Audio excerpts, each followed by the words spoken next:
What actor or actress stupidly left a movie franchise or TV series thinking they were too good for it, only to be never popular again? George Lazenby has to be the top answer. A dude with zero acting experience lands the role of James Bond after Sean Connery, and was offered a multi-film deal to be Bond for the foreseeable future. Then, his agent just totally misguides him, telling him both that it's the summer of love and nobody is going to keep wanting to see spy movies about killing people, but also that since he'd already appeared in a film, he could ask for whatever he wanted and they couldn't turn him down. He admitted to quitting and then almost becoming suicidal over it. Marcus Chong was Tank in The Matrix, the main character in a huge franchise.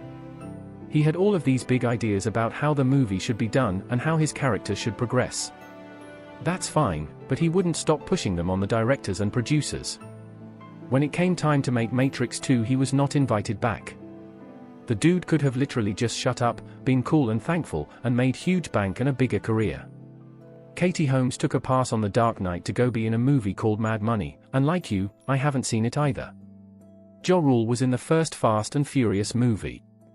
Ed Skrein left Game of Thrones as Dario Naharis thinking that if he starred in the reboot of The Transporter it would spawn sequels. David Caruso leaving NYPD Blue, and Shelley Long leaving Cheers are good examples. Not an answer but an interesting side note. Matt Damon turned down the lead role in Avatar. James Cameron wanted him so badly that he offered him 10% of profits, but Damon still said no. The film made billions, losing Matt Damon around $250 million. Leo DiCaprio almost missed out on Titanic because he didn't read for parts. James Cameron said something along the lines of, "Okay. Thanks for coming in." Leo responded along the lines of, "Wait. If I don't read I don't get the part?" And Cameron explained he'd be working on the film in post for several years after Leo was done filming, and he wasn't going to take the risk of casting the wrong person just because he was popular.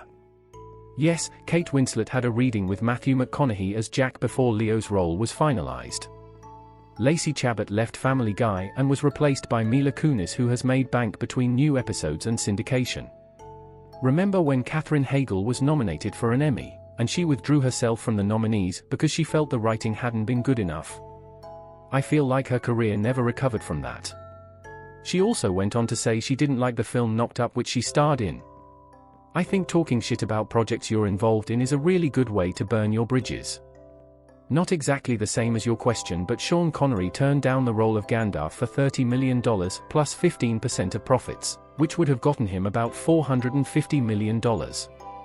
He said he didn't understand the script.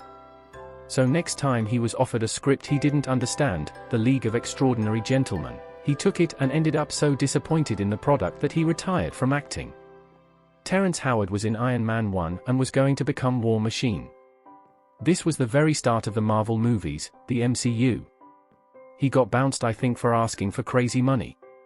Don Cheadle replaced him for Iron Man 2 and all the movies beyond. This kind of happened to Topher Grace from That 70s Show. He left to be in Spider-Man 3, and I don't think he was what was wrong with the movie. He's popped up here and there and has steady work, but he definitely didn't launch into stardom. That being said, the latter seasons of That 70s Show were just plain bad. And he looks almost identical to the way he looked 20 years ago now that he's in That 90s Show. The dude seems to have made out just fine. I nominate Harrison Ford as the opposite. He hated Star Wars and the character of Han Solo. Thought it was all pop fantasy junk, which, to be fair, it kinda is. But it made him very rich and kept him famous. So he put on the vest and got back into the pilot seat despite strongly disliking the franchise and his character. He even consented to come back for the sequel trilogy despite his age and the fact that he could never spend the money, simply because Star Wars was so big it kept his name in headlines.